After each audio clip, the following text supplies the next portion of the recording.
Well, good evening. Tonight's presentation is the concluding segment of what I think we could all agree was a very successful lecture series that we hope to continue next year. And we thank you on behalf of the Milton Historical Society for your support and the feedback that many of you provided in surveys that we distributed at the last lecture. If you did not get a chance to do that or would like to add something, please see any member of the society. We appreciate your input and suggestions for how we can improve this and make it even better next time around. I can't tell you how thrilled and excited I am to be introducing our keynote speaker tonight, who is one of the most eloquent and accomplished historians I know, and we are fortunate to have him with us. Professor Randall Miller is a native of Chicago, but he says he is a naturalized Pennsylvanian, so we'll have to take him at his word on that, I guess. Yes. He earned his doctoral degree at Ohio State University and has been a member of the history department at St. Joseph University in Philadelphia for the past several years, decades, forever, I think, at least I've seen it, where he teaches a variety of courses spanning American history from the colonial period through the civil rights movement in the 1960s. Dr. Miller is a prolific scholar, having published more than 80 articles and essays on a wide range of topics such as slavery, race, immigration, religion, and urbanization. His resume also includes books on the Civil War titled Religion and the American Civil War, Lincoln and Leadership, and the Northern Homefront during the Civil War.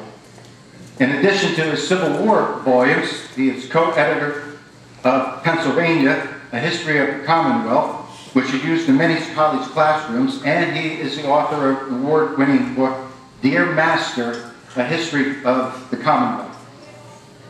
He is a former editor of the Pennsylvania Magazine of History and Biography, published since 1877 and commonly recognized as one of the most prestigious state-level journals in the country. He has been president of the Pennsylvania Historical Association and a member of its executive board. His expertise on American culture, politics, and history has not gone unnoticed by the media, which has made him a kind of go-to guy for newspapers, magazines, radio, and television. He has served as a consultant for the African American Museum of Philadelphia and the State Museum of Pennsylvania. He has appeared in documentaries on the Civil War, Philadelphia politics, and PBS's intriguing four-part documentary on God in America. A Renaissance man, if there ever was one. A very busy person. On a more personal note, I have known Randall for 30 years. Believe it or not, doesn't seem that long. And during that time, we crossed paths at numerous academic meetings and often solicited his advice on writing projects, as I did most recently a few months ago. I did this because I've always valued his objective and thoughtful input. Several years ago, he asked me to contribute a volume in a series he was editing on historical events in the 20th century. My topic was the 1960s. I wrote and sent him what I thought were good, readable chapters that I was convinced just could not be any better, could not be improved, until he returned them with marginal questions like, is this what you really want to say? Or what about? Or have you considered? Questions that authors might not always want to hear, but that need to be asked. As an editor, he forced me to raise my game. Few events in American history capture our fascination more than the Civil War. More books have been written about the Civil War than any other historical event. But tonight's presentation is unique because Dr. Miller will ask us to look at one of the most tragic and transformative events in American history from a different perspective. In his presentation, the Civil War, Memories, Meanings, and How Americans Remembered It. So please give a very warm welcome to my good friend and colleague, Professor Randall Miller.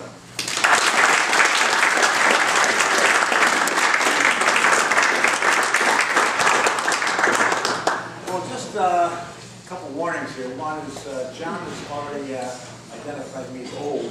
But that's okay, because old gives you perspective.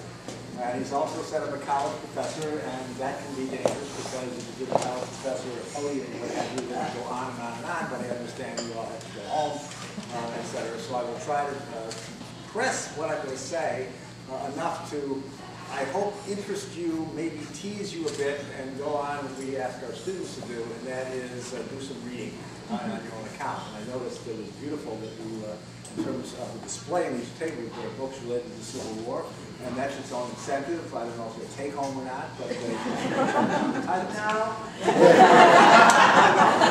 there's a prize can come somewhere. So I'm going to step to the podium here in a second. I'm going to actually drop down and take my notes out, so I'm not disappearing.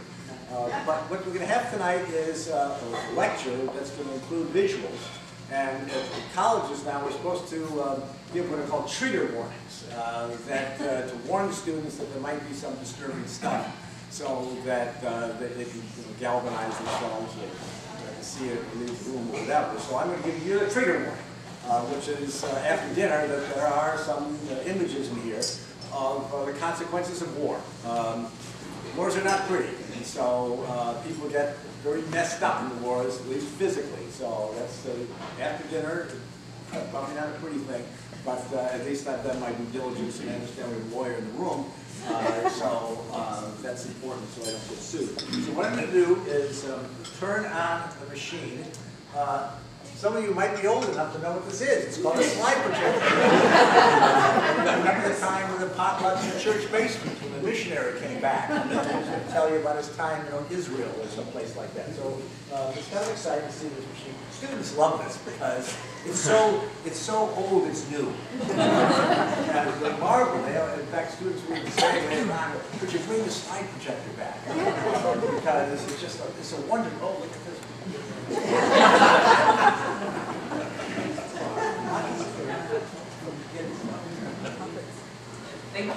Light for me here. I'm assuming this is on enough so you can hear me. And what I'm going to do here is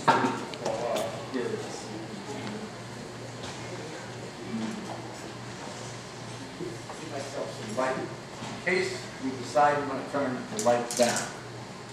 If we decide we want to turn the lights down, you have to promise me that you're going to be good boys and girls. We'll see. So this is just prefatory. My being able to see my notes. Okay, that's better. All right. So I'm going to talk about the Civil War. The great central event in American history. It's the revolution created the nation. The Civil War confirmed the nation. It was really the greatest war, one might say, in American history in terms of its effect on American society, American economy, American politics, American culture, and go down the list. It certainly was the most devastating war in American history in terms of Americans. According to the latest and best counts we have now, over 750,000 men who served died during the war. Most from disease, but others from battle wounds, and we actually do not have any idea of how many people died after that as a consequence of their service, and we have almost no idea of the number of people who died who were civilians because the war came to them, or in some cases because they themselves even ran toward the war. So just in terms of its physical scale, it's unmatched. It was a time of great decision when the Union was saved. Slavery was ended as a legal institution in the United States, and in some ways America was transformed. Now there's a huge literature, and I don't have time to get into that literature, and historians, we have children, we have to send to school, etc., so we disagree about a lot of things. It keeps us employed, it's happy, people buy our books and that sort of thing. But there's a huge literature that argues whether or not the Civil War was totally transformative in terms of the economy, in terms of government, in terms of the Constitution, in terms of politics, in terms of culture. I'm really not going to venture into that territory, but I'd be happy to entertain any questions if it comes.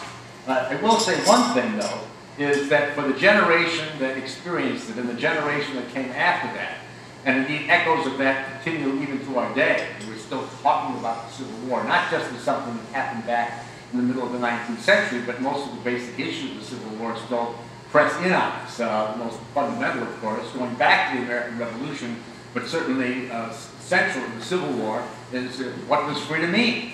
And that was, of course, the essential question that came out of the war, for one thing. We're dealing as well with some of the troubling aspects of history as we deal with the whole monuments crisis today in the United States. The meaning of monuments, the meaning we want to attach to monuments. And I'm going to say something about that in terms of the meanings that the generation that experienced the war and generations after, at least in the first part of the 20th century, in terms of what they thought about memory and meaning, and ones that they also attached to their monuments, if you will. But I think whatever the disagreements there might be about the centrality of the war to the economy, policy, what have you, it's useful to keep in mind that the people who lived through it knew it was a central event of their lives and always would reference it thereafter, as any people who lived through a war would do. But it wasn't just them. It was also people who came after. Excuse me. Technology. We have to try this. We were here. We got a whole thing.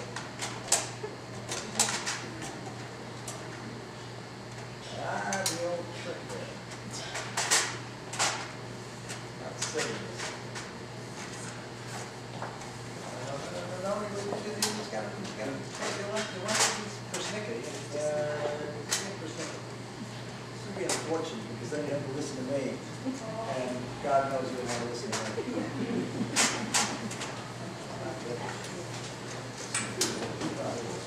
No.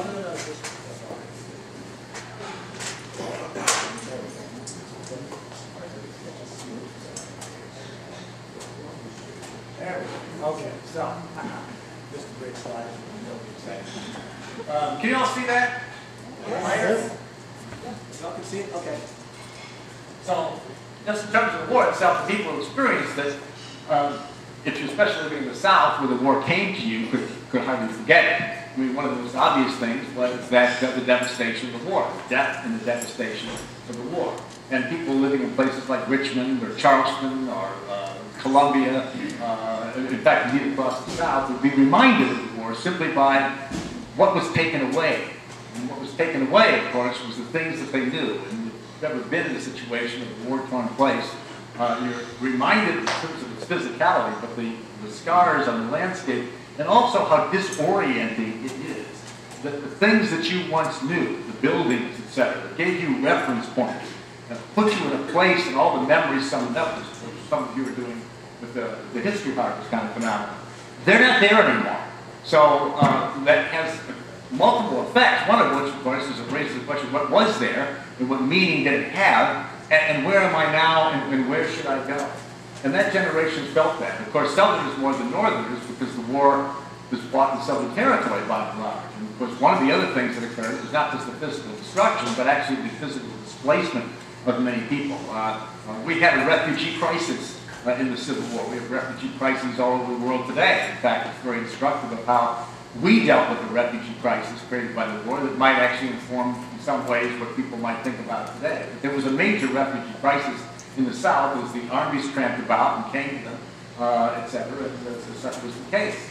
And these are just images and what have you to remind people would pack up whatever they could to get out of the way of the armies, because the armies would literally gobble them up. The armies are not to do. And of course, people were constantly reminded of the war as well, because this is Tennessee or in Virginia, where many battles were fought and many people died for years and years after the end of the Civil War. Farmers working their fields would literally be digging up the bones, if you will. And of course, what's greater and more stark reminder than that be? People who they died here, and why did they die? There were also many efforts during and after the war to try to give meaning to the war. And so one of the things that happened, and we'll see this and I'll say other comments about it, was the whole reinterment campaign that occurred in the North. That is, to go and find those bodies and dig them up and try to identify them, to give them meaning, because the loss was such. Remember, these are people who by and large are young people. And people knew death, to be sure, largely agricultural people. But they didn't know death on this scale. And young people like this didn't die. Older people died. died. Maybe the children died because right after birth, but not the young men. I mean, accidents to be sure, but taking away, in some cases, a whole generation of people. 3/4 of Mississippi's public budget after the Civil War for years was devoted to prosthetics, just to give you an idea, or to dealing with death in some ways. And so it was staggering. And part of what we wanted to do was to give meaning to the war by giving dignity to death. And so you had these campaigns, literally, of finding the bones and taking the bones and giving them the respect that can come from that. And of course, out of this, we start getting the national cemeteries. But not only giving dignity to death, but nationalizing death, saying that these deaths have meaning because people died for the common cause. Kind of a democratization of death as well. And if you look at here, it's not so much that you have the large monuments identifying so-and-so as being the rich person. There's a democratization of death that comes from the Civil War. We're all going to get the same headstone. It'll be identified if possible in terms of your name. It'll be identified if possible in terms of your unit, etc. But none is mightier than the other. We're all together in a great struggle, etc. And there's something actually beautiful about that because it binds people together with a tremendous sense of commonness, and I want to say more about that in a minute. And of course, there's also the sanctification of death for the nation, and most famously, of course, was in the North with Gettysburg, but there were many other places as well. And of course, the great dedication there in November of 1863, when Lincoln gave perhaps the greatest speech ever given in the English language, the Gettysburg Address, about which more later on when I finish. But again, it's the same kind of phenomenon. The war forced people to think about the meaning of life because they're having to deal with the fact of death. And why is it worth all? Now, one of the other things about the war, in terms of the generation that lived through it and the generations that lived after it, let me go back to this, was that people in the home front actually knew a lot about the war. Not just Southerners, but Northerners as well, even though the war did not come to them directly. This was a literate generation. I mean, one of the more remarkable things. This is the first war in which many soldiers actually were able to put down their accounts. And of course, people wanted to if you're fighting in a war. I mean, realize this is the most traumatic, profound thing you're probably ever going to do. And you want to remember it in some ways. And so soldiers kept diaries like never before. And they often began, if they were the first ones in 1861, they ended in 1865. Well, the war's over, and the only thing that matters really was the war. They wrote letters. Later, they would write memoirs. And we saw because roughly 90% of the people coming from the North were literate. And of course, literacy then didn't mean the same as today. It meant the capacity to read. But many of them could scratch out enough in the way of letters so that they were regularly communicating with people on the home front. And it varied depending on what they wanted to say. Some of the horrors were beyond description, and men writing home would not necessarily write the same things to their women as they would to other men. And of course, they would not be able to tell the stories in some ways to anybody because unless you were a soldier and experienced it yourself, you didn't even have a language in which to describe the things that you had witnessed, and indeed, even in some cases, the things that you had done. Nevertheless, it's important for us because they wrote the letters. That's how we could find out about it. They kept the diaries. And what's important here is a couple things. One is by writing the letters home, they were describing their experiences as much as they wanted to, and thus keeping a vital connection alive with people in the home front, but in effect carrying the experience of the war, and often having to explain themselves after the first or second year. Why are you doing this? And the soldiers would explain themselves to the people at home, which was very important. And of course, the second thing is these were so important that people saved them. They saved them not just to read them later, but to pass them down, almost like a sacred talisman. If you read the letter, if you read the soldier's diary, what have you, you'll be somehow connected with them. Not just in terms of their people, but somebody who had done something remarkable, something who had done something that really mattered. And maybe the power of that experience will literally come off the page, whether it's a letter or a diary or something that, again, collecting the relics, the stories to be told, stories not just of the past, they're really stories for today.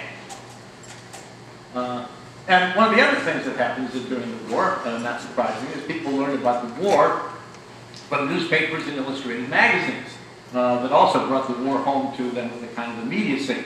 During the Civil War, again, you have some interesting phenomena that we take for granted in some respect. You have the first embedded journalists, kind of a strange phenomenon, but various newspapers, in effect, had correspondence that they literally attached to the various armies, more in the North and the South, who would report on the regular doings of the Army. Of course, one of the more important things in terms of military intelligence was that Robert E. Lee read the Northern papers. Because, I'm not joking, they read the Northern papers because they would report on the size of the troops and the rumors of where they're going and what have you. There wasn't the same control then as there was today, I'm sure. In fact, there was almost no limits on what the soldiers could write in terms of keeping diaries, correspondence with him. It was all very loose. But for our purposes, it was important that the newspapers regularly reporting on what the armies were doing, and in effect, keeping that connection between the home front and the battlefield, and back up. But you also had illustrators. That's what these people are. That would attach the armies that gave kind of emotion to it. Not even emotion, but motion in a sense, because photography and even the printed word could not always capture the sense of battle and these kinds of things. Photography wasn't advanced enough; it couldn't capture motion at all. So illustrators would go out and they would, in effect, provide illustrations for these illustrated weeklies like New York Illustrated or Harper's Weekly or Frank Leslie's Illustrated that gave a sense of activity and action. But one of the other things about the Civil War was not only was it a war in which you had a very literate soldiery, you also had the photograph. It was the first really photographed war. And there were two things the photographs did. One was it reminded people of those who'd gone off to war. So there was a physical presence with you, even though the person wasn't there. Almost all the soldiers, if they could afford to do so, would get their image taken. These so-called carte de visite. That were small portraits mounted on cards, tin types, or what have you. And they would be kept in the homes. In fact, with the vacant chair. Sometimes literally a table would be set in the home, and there would be the chair where the husband or the father or the brother would sit, but there would be nothing but the photograph there. That was a reminder you had a vital connection. Of course, soldiers would also try to have family portraits with them, so they would be reminded why they're serving, that they're really serving to maintain the community and the family and its values, and that was ultimate. So that was significant. But one of the other things that happens in the Civil War is the photograph war. Starting in about 1862, some photographers went to the battlefields themselves and wanted to provide a much more realistic experience of war that they could convey to people so that people might understand actually the horrors of war. And so now you start getting images of destruction. This is your dead horses and what have you. But more importantly of men who died. And this was profound as you're now carrying the images of death literally to people's doorsteps, if you will. And people, they would have various photographic exhibits of these kinds of things. And it was actually quite disturbing to many people. One of the things about this, though, that is worth, I'm going to make it a footnote now, and then I'll push it up to greater prominence in a little bit, was also distorted, as all photography is. The photographers did not just want to convey what the war was like, but they wanted to also convey a particular kind of war, if you will. And so you don't really see the reality of bodies piled up on top of each other. You don't really see the eviscerated bodies. You don't see the bodies without heads, the bodies without arms, and what have you. What you see are almost stylized in some ways of individuals. And what's important about this is that in one sense it's going to keep a kind of mythology alive that's going to affect how more we remember the war than necessarily that generation, the first generation, remembers the war. And that was that individual valor still counted, instead of this being a kind of mass destruction, what have you, where the individual counted for nothing, where the values that he brought to the war, values of honor and values of courage and values of integrity and what have you, so that the noblest would win. And that's going to become a theme after the war. The photography, even in showing the dead, doesn't show them piled up as counting for nothing. It shows them, even in the horrors, if you will, as counting for something as individuals. And I'll say something more about that in a little bit. And of course, people also learned about the war because some of the men came home. And when they came home, they, of course, had things to say. But they also had, in some cases, things to show. And some of what they had to show were various scars, or what they had to show was that they were missing things. That would be a question in terms of adjustment after the war, and we're learning about it even still. in terms of our obligations to the men and women who serve today. The community had to ask what are the obligations to the, in this case of almost all men that have gone off and come back and have made a sacrifice. And again, this is the middle of the 19th century. And if you were missing arms and if you're missing legs and what have you, and you're a man, you're not a man anymore because you're not going to be able to provide the way we had before. And so the psychological effects of this and the sense of obligations within a family, within a community, we actually don't know that much about. But for sure, if nothing else, it reminded people every time you saw the veteran in the wheelchair, the veteran without his legs, the veteran who's had crude, who's been interested in the Civil War, beginnings of plastic surgery because about half of his face was blown away.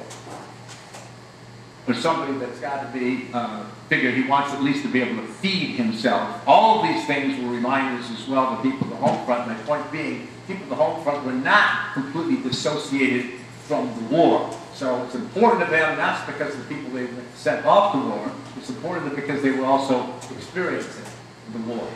And you also had other phenomena, something actually relatively unusual, started during the Civil War, and that's the creating of various monuments, or places of pilgrimage. And this is in the South. This is the gravesite of Thomas Stonewall Jackson with some family members who put it up, and so many people wanted to go there and bend the knee as if they thought it was a sacred place.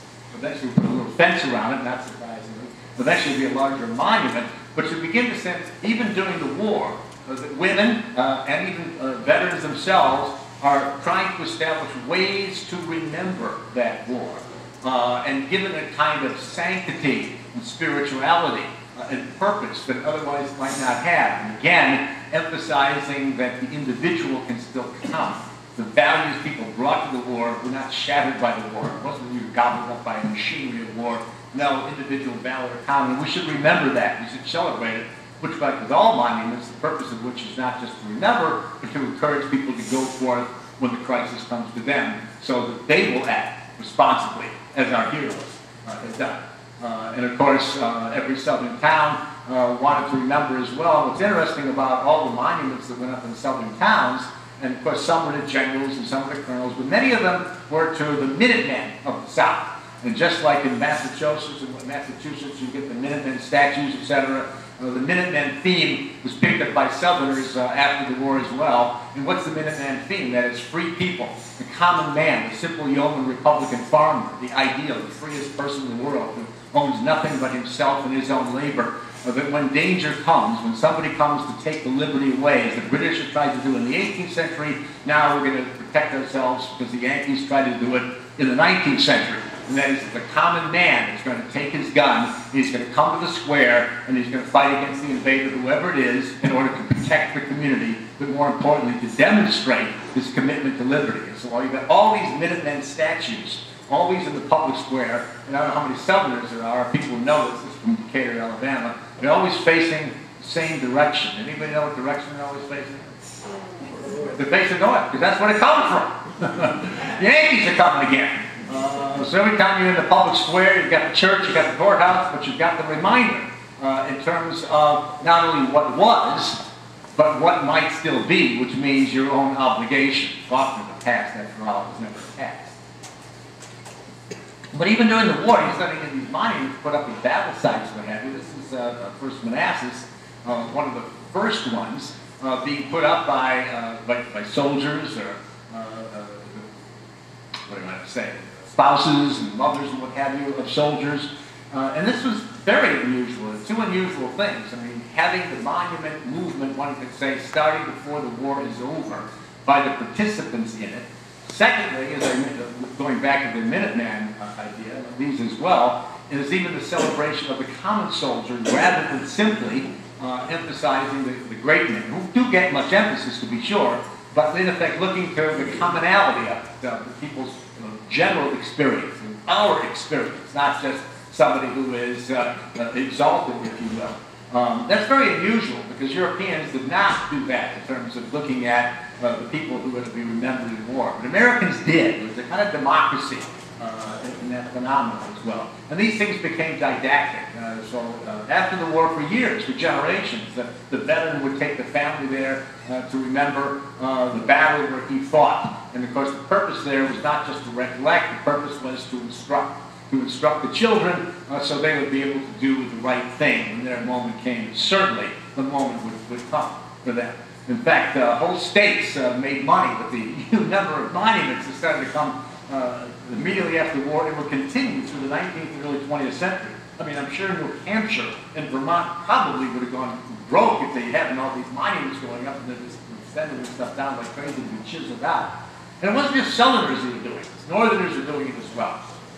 And he had many organizations that were doing this, but probably the most important in the North was the Grand Army of the Republic, which was a veterans organization that definitely wanted to keep alive the memory of the war, reminding people that they, the veterans, mattered not just during the war, but that the nation had obligations to them.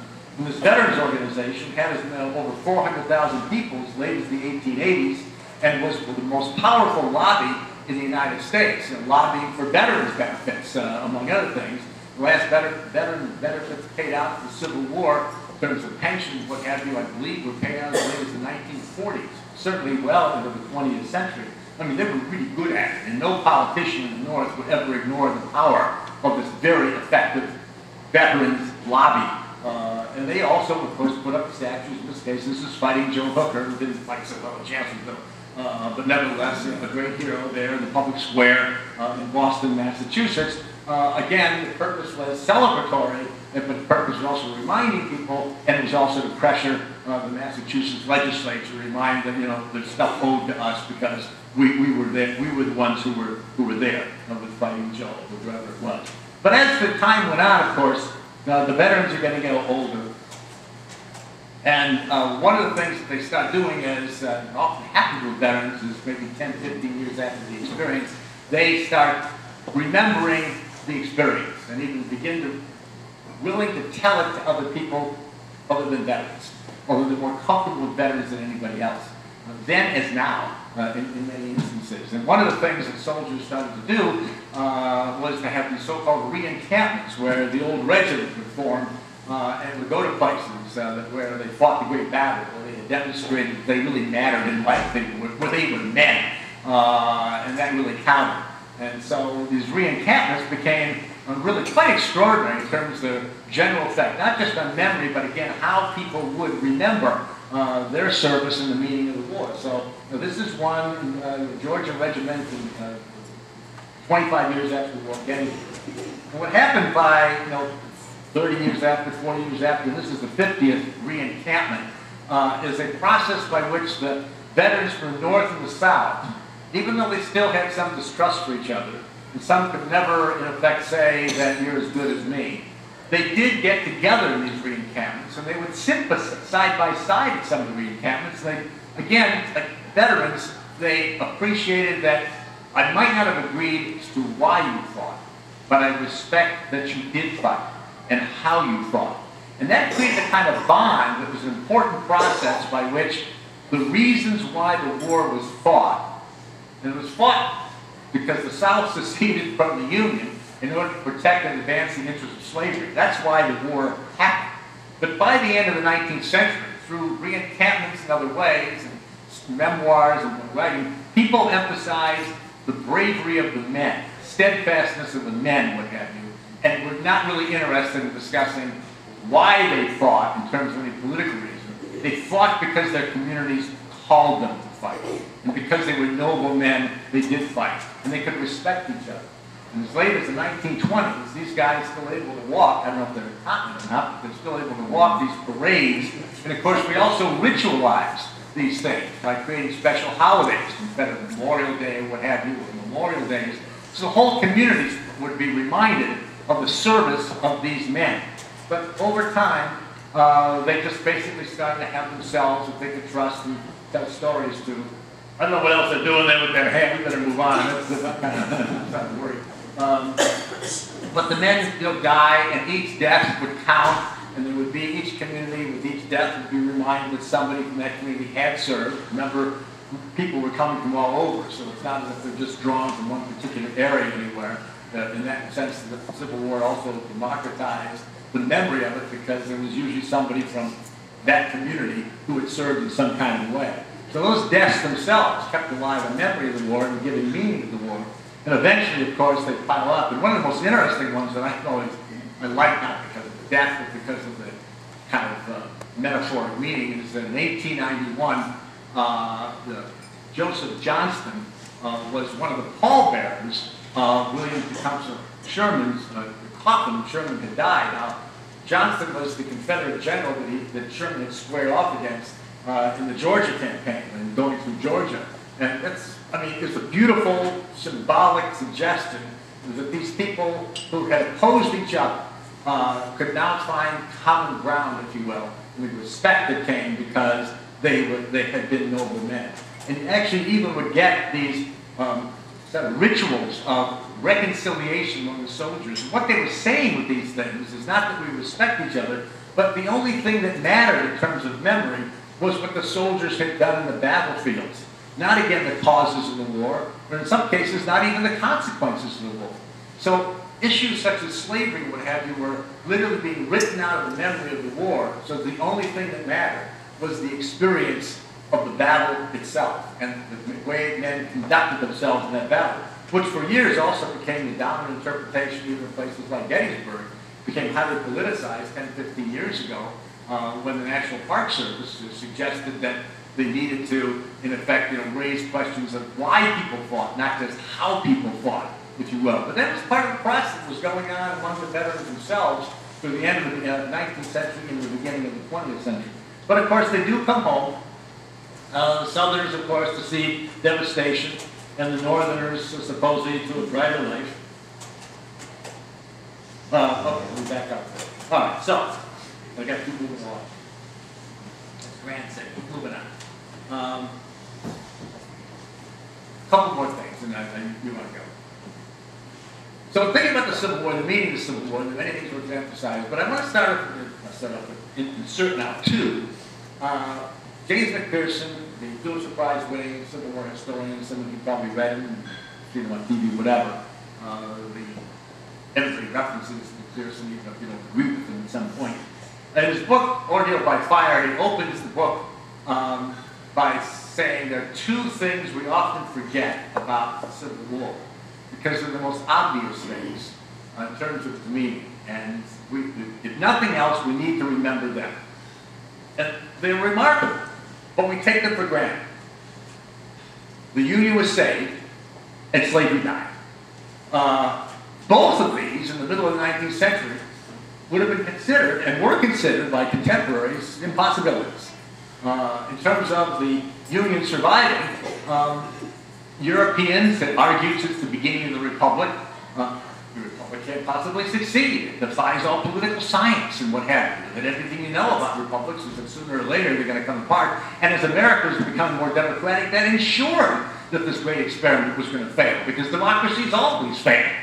And of course, Americans were very conscious of this and argued that, with our own sense of exceptionalism, we had to succeed in order to demonstrate that democracy could succeed. Is that what Lincoln said in the Gettysburg Address, for example, why it was so necessary? But people were convinced, contemporaries in Europe, and many Americans, that this unwieldy form of government had failed, and there's no way you could ever patch it up again. There's no way, once secession occurred and the Union had come apart, that the Union could summon up sufficient resources to put down what Lincoln would say was a rebellion, or to draw those who had left back in. It was an impossibility. Yet it happened. To be sure, you could argue the South lost the war, which it did. But the real question, if you start thinking about it in terms of wars of national liberation, it's really quite remarkable that the North won the war. And we can take that for granted. There's nothing inevitable about it. It's one of the more remarkable achievements of the 19th century. One would argue one of the most remarkable achievements of modern history, if you will. All kinds of broad implications that we live with yet today. The second thing about the Civil War is that slavery died. It died as a legal institution. Other forms of slavery might persist and they do, but it died as a legal institution. Who could have guessed that? The South seceded in order to protect and advance the interests of slavery, an institution that existed for 200 years. a vibrant institution. It was very elastic. It was very dynamic. Slavery could do just about any kind of thing. Enormously profitable, at least for the planters, etc. And yet in 4 years, that institution would be swept away during and because of the Civil War. And how things happen is just as important as that they do happen. In this regard, how slavery ended, which was not by fiat, it's not that Lincoln issued an Emancipation Proclamation that ended slavery. It technically didn't end slavery at all. Certainly, slavery ended with a constitutional amendment, but that didn't come necessarily out of some kind of preordained, pre-scripted inevitability. It came about because of how people acted. And we know how people acted in terms of Lincoln, etc., who would argue military necessity was the reason we need to move against slavery. Lincoln said the time came when slavery must die so that the Union might live, always keeping the Union uppermost. But there was pressure in order to move against slavery. And the pressure came from many sources, but one of the principal ones was coming from the enslaved people themselves. And what enslaved people did during the war, most fundamentally that they did during the war, is that they demonstrated that they wanted to be free. And thus they fled at every opportunity. They seized the moment of the war, when Union armies were coming, when Confederates were fleeing, when the men were leaving the plantations or wherever to go and serve somewhere else. They seized the moment by fleeing. And by running away and taking whatever they could, refugees themselves in that regard, they in effect were giving the lie to the pro-slavery argument, oh, the slaves are so happy. It's a wonderful, benign institution. That would be an argument later with the lost cause. But the facts were otherwise. Thousands and then tens of thousands of people running to the Union lines. And that was forcing the Union then to do, what are they going to do with these people who are technically fugitives? Because we never recognized the legitimacy of the Confederacy. And so what the Army did, the Army didn't like having these people around because they drained resources. Armies aren't there to be reform institutions. They put them to work. And putting them to work, it not only made them useful in the sense of the Army, but also showed that they could be useful to the Union. One of the biggest questions, in fact, it was the biggest question in terms of an obstacle to people being able to imagine enslaved people being free, was could you entrust black people with freedom? If you gave them too much freedom, they would go crazy, given the racial attitudes of the day. They'd run amok. They'd ravage, and they would ravish, etc. So you needed some kind of check on them. And without compulsion, they wouldn't work. So one of the things that's happening is enslaved people are running away, thus taking resources away from the South, and now offering them, if you will, to the Union, is they were demonstrating they not only wanted to be free, but they could be useful in freedom. And there are various experiments with that. And of course, then there's just, forget that, let's move on to this one. The ultimate test of this was, of course, the decision was made, principally for military reasons, although abolitionists had argued this was necessary all along. Black abolitionists like Frederick Douglass insisted that nobody would ever give freedom, allow freedom to black people unless they could demonstrate they deserved it. And the way to demonstrate they deserve it is to put a gun in the hand and let them join other soldiers, because soldiers are citizens, or soldiers can become citizens. As he said, put a uniform on and put with a brass button that says U.S. and put a musket in his hand, and that person, that black person, will become a soldier, and then he will become a citizen. We'll entrust it with him.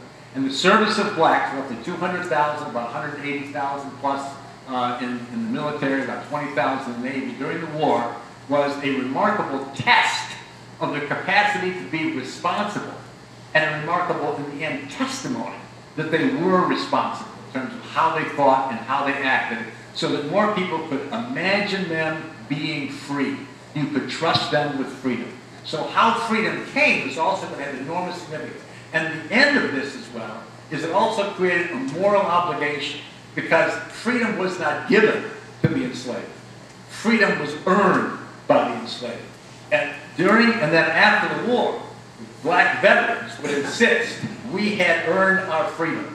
And as a consequence, we are due that which is the nation's due, and that is the rights of people and to be respected as citizens. That would be a constant pressure that goes on even to our own day. What is due? Black veterans today from our own books, etc. We've seen that dynamic. So that's very important in terms of complexity. And I've just got so much stuff to. Oh, the other thing, of course, is that then I've got to shut this thing down and get bored, is one of the big stories was the war gave a tremendous boost to American nationalism. Now, obviously, white Southerners didn't agree with that, and it would take them a while to wheel around. But one of the big things that happened during the war and after the war was this enormous boost to American nationalism. And the war didn't just save the Union, it actually transformed it. The Union of 1865 clearly was not going to be the Union of 1861 for one reason. Slavery was going to end with the 13th Amendment. But the war compelled many people. These are local people. You got people in Milton, what have you. Their world was Milton or the Valley. They might be connected to the market, this sort of thing. But the locus of most people's experience was actually relatively small, even though the market economy is connecting people to financial centers in New York or Chicago or whatever. But their imaginations were still relatively confined. But the war was going to force people to think nationally. And one of the things that made them think nationally was the military. Over 1.5 million men would serve in the Union Army. And they didn't just involve themselves, but they involved their families, their friends, their neighbors in the war effort. The Army was a potent agency of creating a national identity. And just as during the American Revolutionary War, when George Washington's Continental Army was the focus, there actually is a revolution going on. There is a nation that's going to be built. So it was in the Civil War that people following the Union armies, most especially the Army of the Potomac, but the Union armies got a sense of seeing the nation in action because the Army's movements were reported, their battles were counted, the needs were noted. It would provide a national focus for people.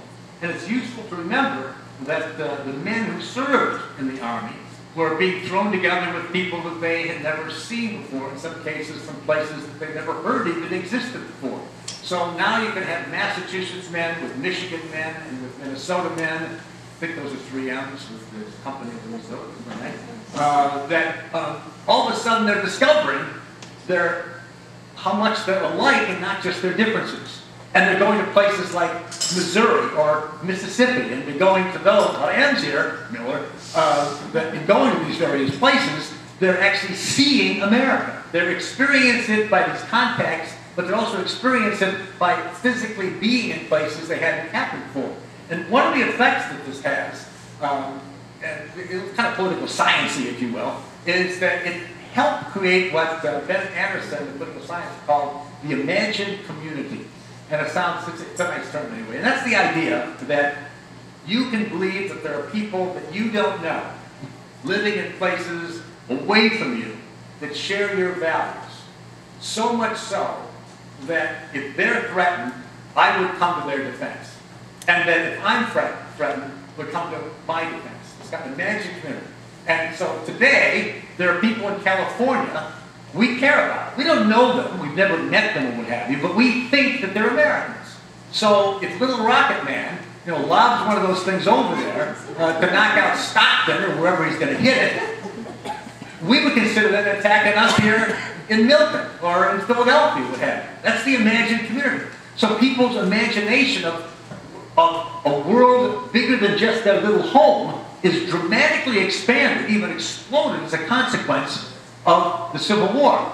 The soldiers are writing home. They're not just the ones seeing it themselves. They're writing home about what they've seen in Mississippi or Missouri or whatever, the men they've met in these other places, and how they're rethinking themselves what it is to be an American that's now moving from being an abstraction to a reality. So a tremendous boost in terms of identity, but also sense of national purpose. And they saw the nation in action. An abstraction will remain an abstraction if you don't actually see it move. But now you're seeing with the Army, what have you, the mobilization. The nation has power, the nation has purpose, etc. I want to belong to that, and I'm willing to make a commitment to it as well. And of course, one of the other things we've noted, they got its stock of heroes.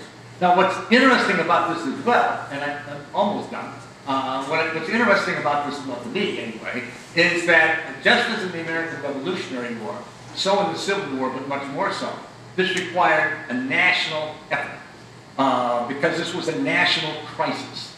And although it might have been total war, it was more total war in the South than it was in the North, it was close to it. And what that meant in terms of mobilization, it wasn't just men who had to meet the call. It was the women and even the children who had to do so.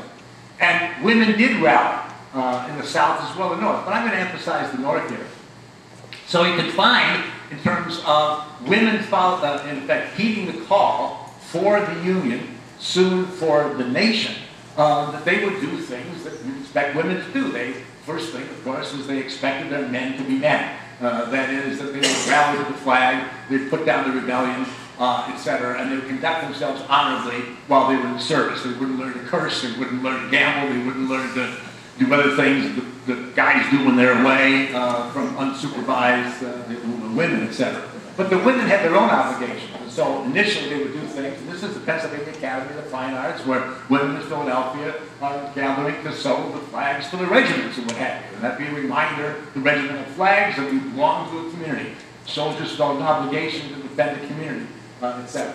But also as the war went on, soon enough, there were, of course, the losses that came with the war. So women organized various societies locally, and then eventually they're going to get stitched together into national societies. It's one of the national phenomenon of how many local people are going to realize that we coordinate our efforts with other people in the state, and then the state organization, we can coordinate our efforts with other states and what have you, will have much more effect in terms of not only gathering supplies and allocating them, but just in terms of just basic good management. So you got these organizations that deal with the widows of the war, the orphans of the war, soldiers who are coming back, who are wounded from the war, etc. So women are in effect rallying to the call, but they're also becoming identified with the nation's obligations and their own patriotic duty to serve that nation, if you will. This is developed at the refreshment stations, as in Philadelphia. The soldiers coming through Philadelphia, they needed to have some refreshments, and so women would set up these various refreshment stations. This is inside of the photograph, inside of one of them. You know, things you can do. All of these things is something they also conducted these fairs for things like the U.S. Sanitary Commission, in which the home was becoming politicized, just like in the American Revolution. So, and these fairs were to gather money for the orphan societies, and widow societies, and soldiers' aid societies, etc., to be distributed to them. And they sold things like the Emancipation Proclamation was auctioned off at one of these fairs, for example. But I always like this here because they're selling something here, it's a potholder, but they're politicizing something because you want to bring the obligation back into home, any holder except the slaveholder, if you will. So every time you pick up a pan and what have you, you're going to be reminded of you're connected to something larger than just whatever you got in your pan, if you will. And of course, this was also reminded with illustrated magazines, etc., the things that not only women could do, but it was the things that women should do. The various roles that would be extensions of the home, but nevertheless, the home should not be confined just to the home now. You need to go out and do woman's work, whether it's in the hospital, it could be in schools, etc., but you were obliged as a patriot to do it. So women's work is becoming politicized. And some women loved their men so much that they wore these ridiculous hats so that they could become nurses, if you will. And of course, one of the other things that all kinds of spin-off implications, I'm not trying to cover everything, I'm trying to suggest how dynamic this was, and all potential implications that this war had, as indeed many wars have. And one of the things was the role that Catholic nuns especially played in terms of nursing, among other things. And it's interesting because, and they would nurse people in the battlefields, regardless of the Northerners or Southerners, or the Protestants, the Catholics, the Jews, or whatever, they were there simply to do God's good work. And one of the interesting things that we're just starting to realize by people reading letters and what have you, is at least for one brief moment, the anti-Catholicism that racked America, it's still a very Protestant country in the middle of the 19th century, abated a bit during the war, especially when people referenced the good nuns. It made them think of Catholics in a different way than they had before. Now, it didn't eliminate anti-Catholicism, but it moderated it, mediated it, and in some cases even muted it. And we're just starting to realize the effects that this has because of their good work. And of course, one of the other things is that women began to work even extensions of the home, and in some areas, the logical extension of the home, the mother is nurturer, the wife is nurturer, she could become a nurse, but nursing had been a man's occupation. the war, out of necessity, drew women to that, and eventually it would become a woman's occupation. Just like teaching, which had been monopolized by men. Men are away, women are going to take this over and eventually be considered a woman's occupation in terms of at least the elementary grades. And women, of course, in some cases were close to the war, and they could see it. They didn't have to have reports given them, as these were nurses in the fields in the U.S. Christian Commission. And they were obliged to do all kinds of work, and some, of course, was new work, different work, working in the arsenals, dangerous work, if you will, always under the supervision of men. Nevertheless, one of the things in terms of women was that they were now doing things for the nation. The joking that went around of doing so many different things for the nation, they're going to become horse car conductors. And some people are worried about the loss of femininity. Some women, of course, seize an entrepreneurial opportunity to become vivideers, if you will, to trail after the armies, to sell various things. And some people, like Francis Clallam of Maine, decided that what they needed to do was to get into the war itself. Roughly 200 ones that we can document, we don't know how many. Footnote aside, waste of time. Some of these women who served, you would get pensions, etc. And I loved it was the story of one woman, whose name I can't remember, who fought, was wounded, etc. But it wasn't discovered that she was a woman until she got hit by a streetcar about 40 years afterwards. Now, she was examined by doctors during the war, and sometimes you wonder, how good are these people? Well, maybe they were looking, but maybe they, flunked anatomy and they didn't notice it was different. I have no idea. But even like this, it seems somewhat silly and extreme, but it's again this extension of women coming to recognize that they were obliged to get involved. The extent and nature of that involvement might vary, but they were obliged to. The nation expected it. And after the war, this is also going to have all kinds of political consequences, because many of these women see the same thing after World War II, etc. We served the nation. We served as citizens. And we deserve the full recognition of what it is to serve the nation and citizens. And so they clamored for the vote, which they wouldn't get collectively until 1920. But it was a good and powerful argument, and the echoes of that argument would continue until, of course, the franchise was granted with the 19th Amendment. Gotta get that one right. But their principal obligation, of course, was to keep the home, remind people of why they fought, why the men had to go off, and maintain the integrity of all these images and reminders. I pray for you, and you pray for me, that you're going to come home, and you're not going to be changed by the war, although people were much changed by the war. And they do come home. And I'm going to conclude here because I've taken too much of your time, but I want to make a couple of quick observations here. Very quick, just to leave you with some suggestions about the meaning of the war. So, men come home, they're greeted with great celebrations everywhere. People aren't sure how to wrap it all up, but the men are coming home. But a couple of things happened during the war of long-standing significance. Thing number one, we can take this for granted as well, is that this war was in some ways about democratic processes. I mean, Lincoln said, explaining why it was necessary to put down secession in the first inaugural, it allowed secession to occur for the end of democracy. The people who had voluntarily participated in an election, with every expectation of they wanted the reins of government be turned over to them, they had every obligation, in effect, to respect the outcome of that election, which they did not. And if you allowed that to happen, it would be the end of the great democratic experiment. And remember that Americans in the middle of the 19th century believed, as many of us even believe today, in American exceptionalism. We are different than everybody else. We shall be as the city upon a hill, the old John Winthrop sermon from 1630 that was secularized with the American Revolution, that the world is watching. Is it possible for a people to create a republic? Is it possible for people to create a democratic republic? And the world was mocking us. So we felt this almost a lineage going back as God's chosen people. People use that language consciously. The world is watching us. We are God's instrument. We have to make this thing succeed. And it's quite remarkable that during the war, the democratic experiment actually succeeded, not just in putting down secession and rebellion and ending slavery, but just one thing is that democratic processes continued during the war. You can look at Europe in the 19th century, and in terms of building a powerful nation, you had to sacrifice democracy with blood and iron, to some extent, in Germany or in Italy. But in the United States, we didn't have to sacrifice democracy in order to maintain our liberty and secure the nation. It's really quite remarkable. Elections went on during the course of the war. To be sure, the Lincoln administration suppressed some newspapers. They silenced some people who supposedly interdicted recruitment and things like that. But the newspapers basically ran, were highly critical of the Lincoln administration. Elections were held in a regular course. The Democrats, as the war progressed, did better and better, especially after emancipation became Republican policy.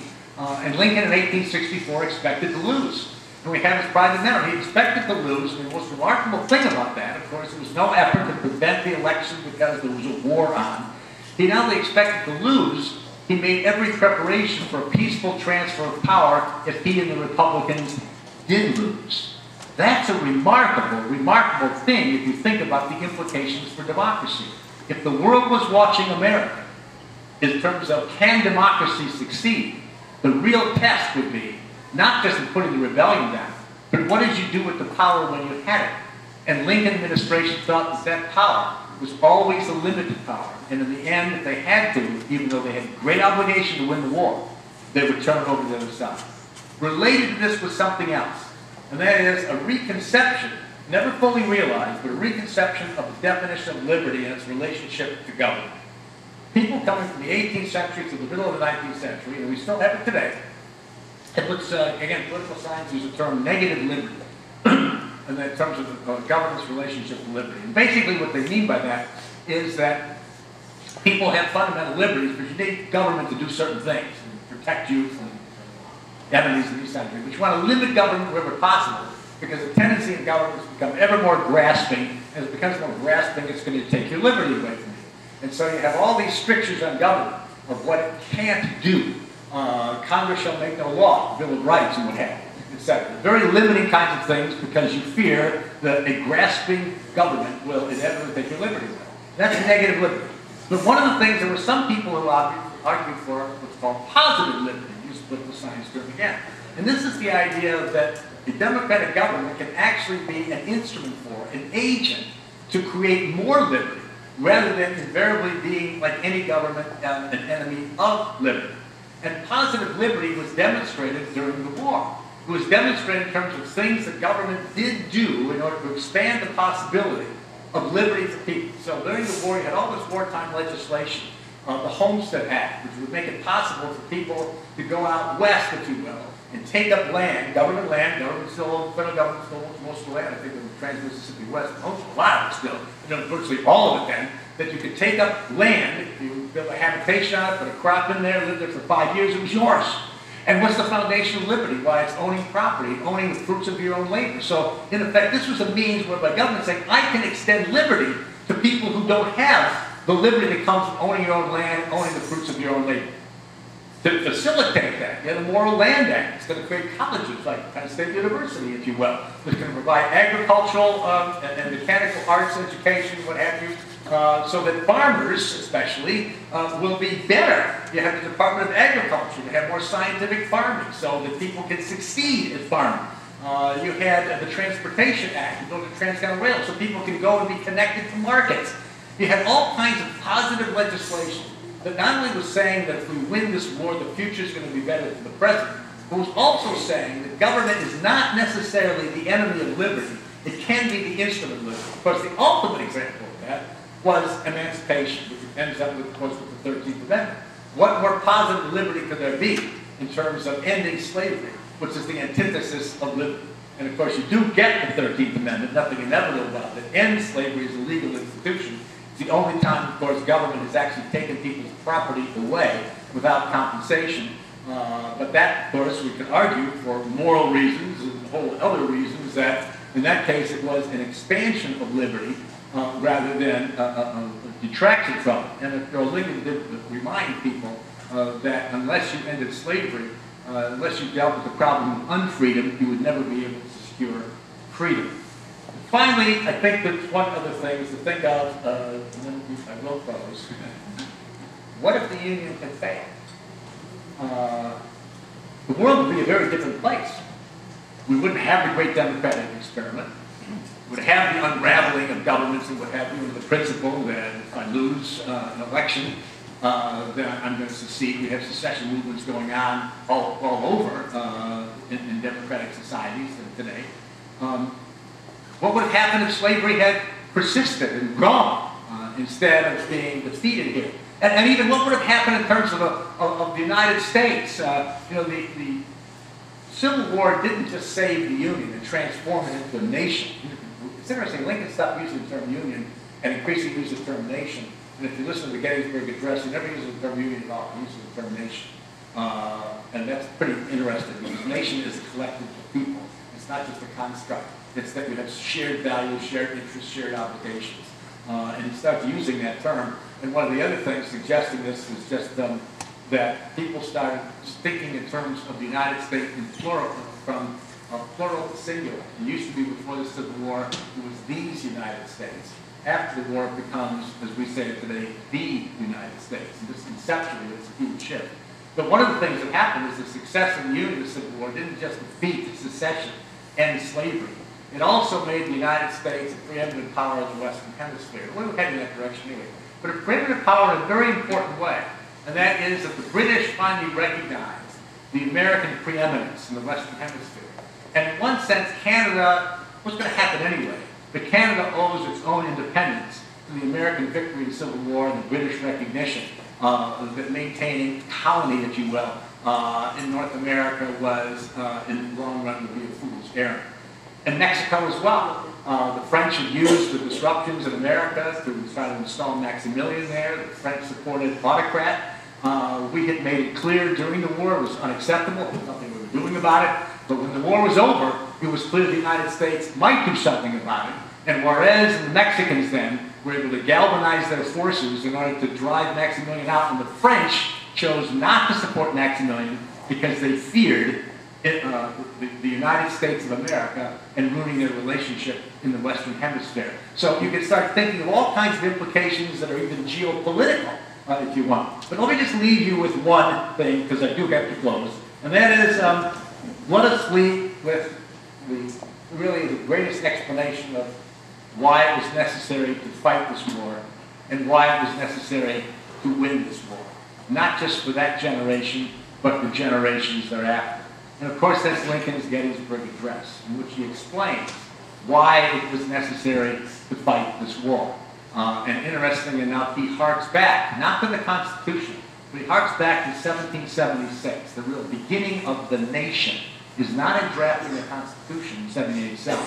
It's in effect making its statements about its core values in terms of believing in the principles of equality and trying to figure out how to work it out. But those are the fundamental principles. And if you listen to the Gettysburg Address, this dedication, a reminder of the great task remaining before us, and that the people who asked full measure should not have fought for naught, and saying we still have work to do. It was a political speech. It was a dedication in a cemetery. It was a sermon. It was all those things. But in the great peroration, he explains in the end why all this mattered and why that war should matter to us, whatever meaning people might attach to it in their monuments or whatever. And that it's the government of the people, and by the people, and for the people shall not perish from here. Thank you very much.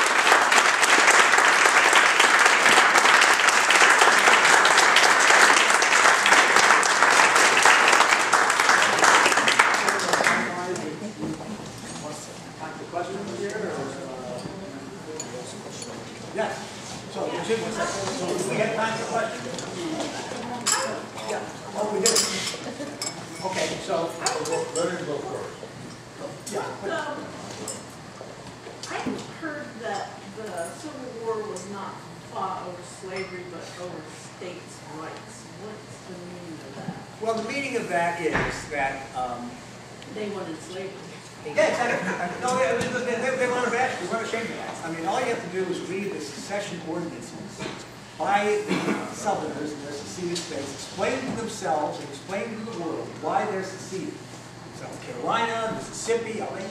Read what they wrote themselves. They were not ashamed of slavery. They believed that slavery was a good thing. The whole post-slavery argument that a republic to succeed means to have slavery. And that they had the best kind of slavery, better than the one the Greeks had, the democracy, better than the Romans had, with a republic. We have succeeded in the best kind of slavery. But you don't have to believe anything. You can read it yourself. Pages written on the post-slavery argument.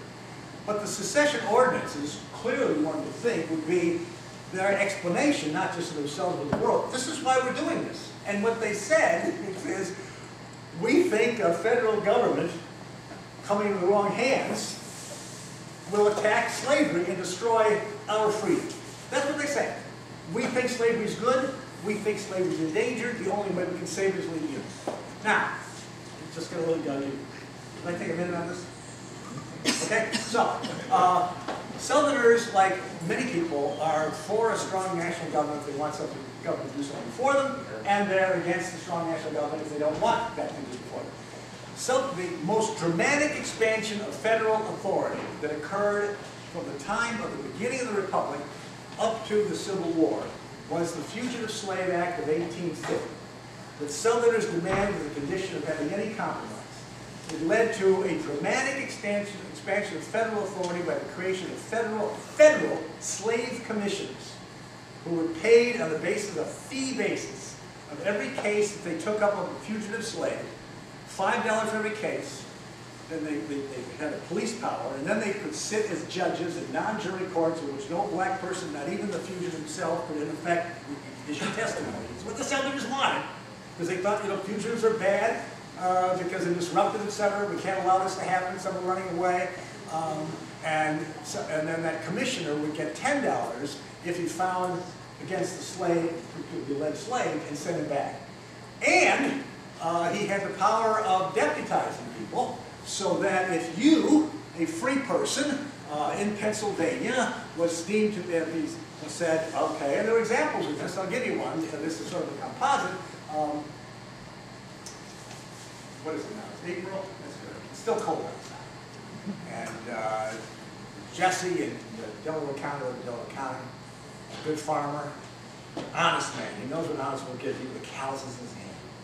He's been out through the field, he's mended the fences, what have you, he's taking care of the cows. You got to take care of the cows and care of the stalls,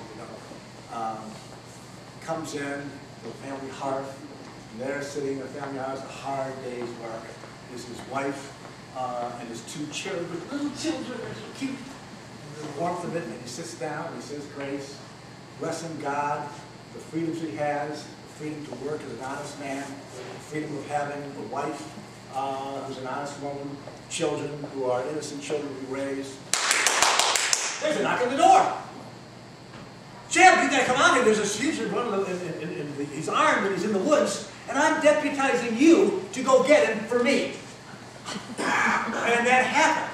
It happened enough to remind Northerners, is one of the reasons why many Northerners who were not anti-slavery became anti-Southern, because they were in effect using this federal power to do the bidding of slaveholders.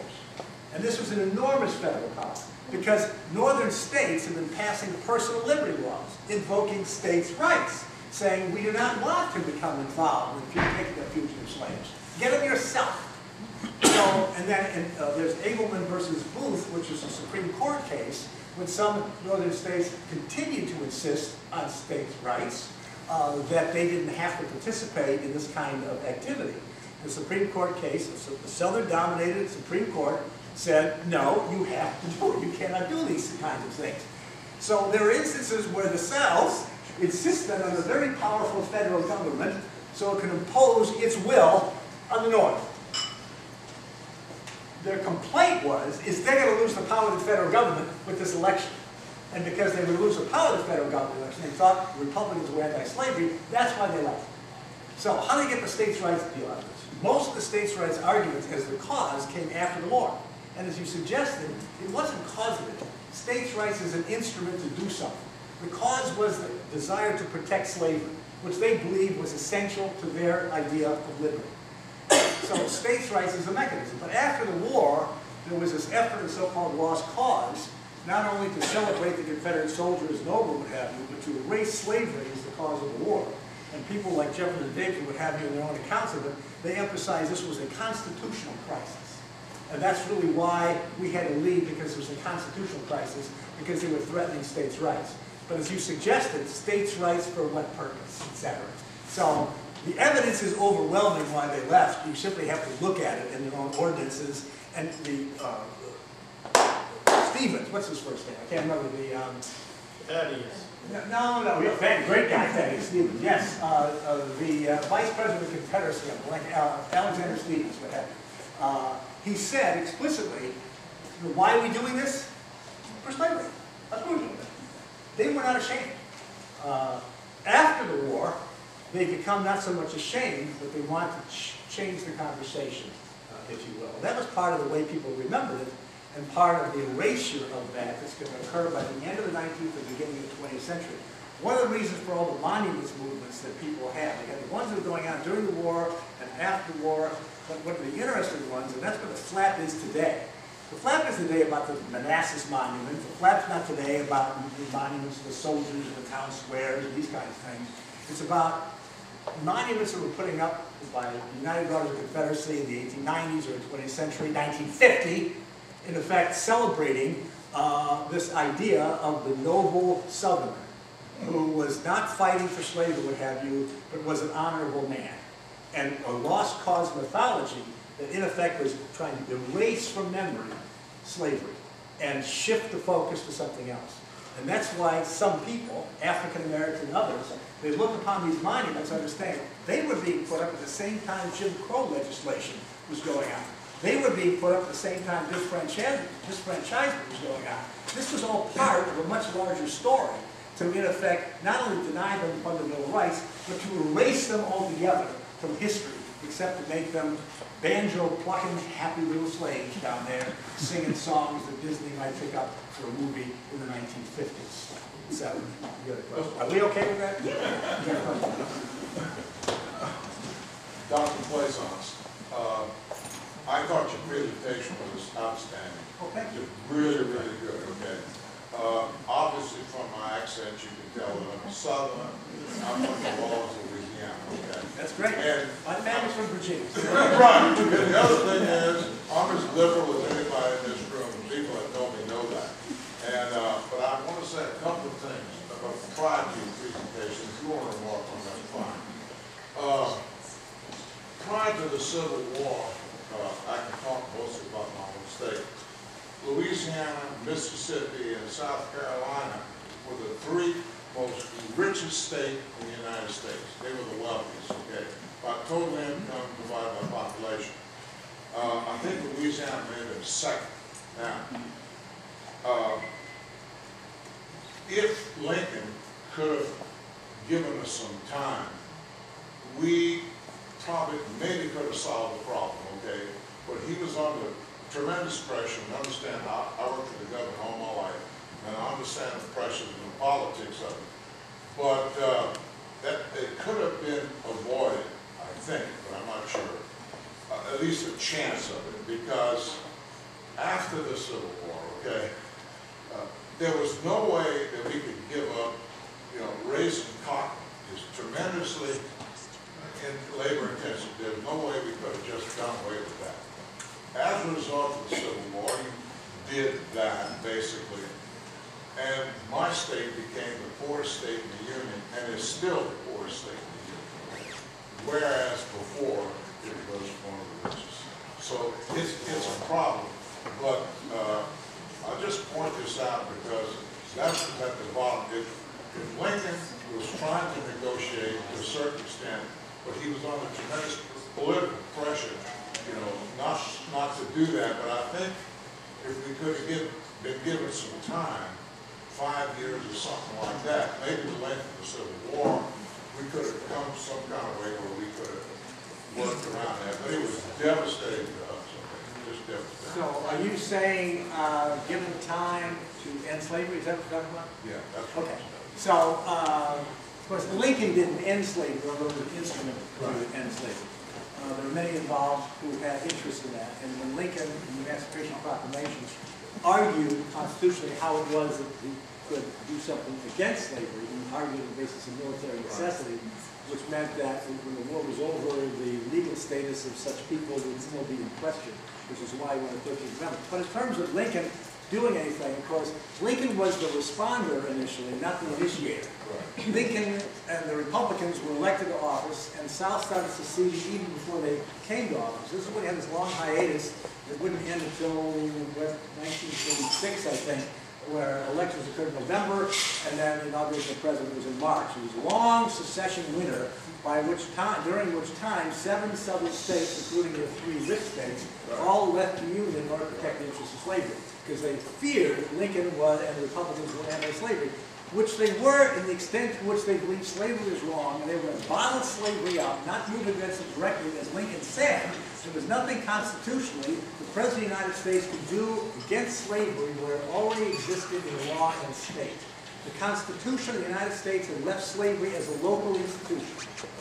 The government could do things where slavery didn't exist, the territories, or when it did, in the District of Columbia, or what have you. There's nothing the federal government could do against slavery where it existed in law in a state under the Constitution of the United States. The war created a different kind of opportunity, of course. So Lincoln coming in is a responder to something, and is not doing anything against slavery per se, except in Southern perception, because he would want to bottle it up. And Southerners believed that slavery had to grow when they die, just as Northerners believed that free soil would have to grow when their interest would die, which is why the battles were over the Western territory. So I'm going to disagree with that, that part of it. And it's also, I think, useful to remember the measured aspects to it.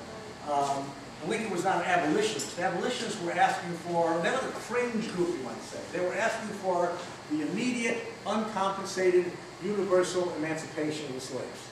And they were considered radicals in their day. And they also insisted that the core of that thing was that we should embrace black people as brothers and sisters in Christ. In other words, they're not just property. Most people who became anti-slavery were not abolitionists.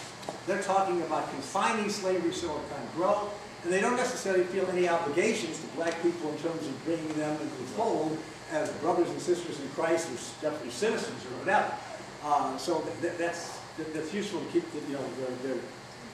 their conditions, we might say, different levels. But during the war, it was interesting because Lincoln came to recognize, and he actually said this in the end, that the time came that slavery must die so that the Union might live. It was conditional. He had tried various experiments, the most famous of which was in the state of Delaware, where to try to encourage states to move against slavery, because as the war progressed, it seemed likely that slavery was going to be a casualty of the war. So made an offer to try it out in Delaware. We're going to work in Delaware, maybe work elsewhere. The states voluntarily would end slavery and get compensation for it and have this long period of apprenticeship and what have you. And Delaware, where slavery existed in the law, but there were hardly any slaves. And the Delaware legislature refused. They're going to get compensation and what have you. I mean, they had to be out of the deal, I guess, because it was a bad deal for them, in effect, to reject this. But it suggested something of how entrenched even slavery was, even a place like Delaware, that you could have some kind of gradual abolition. Now, we had a history of gradual abolition. Pennsylvania had gradual abolition. So it's possible states could do this. Maryland did it during the war, for example. So it's possible. But on a larger scale, I would argue that the recalcitrance and the resistance of Southerners made it impossible, because they chose not to, any middle ground whatsoever, to move against slavery, except as it came with pressures to end slavery in some way, out of military necessity and even, for some people, moral obligation. So it came in a way, well, in the end, it was a constitutional amendment. There's no way to end it. And people voted on that. So I have to disagree with some of that in terms of the gradualness of it, of how successful it might have been. But I have a feeling with the president here and a lawyer there,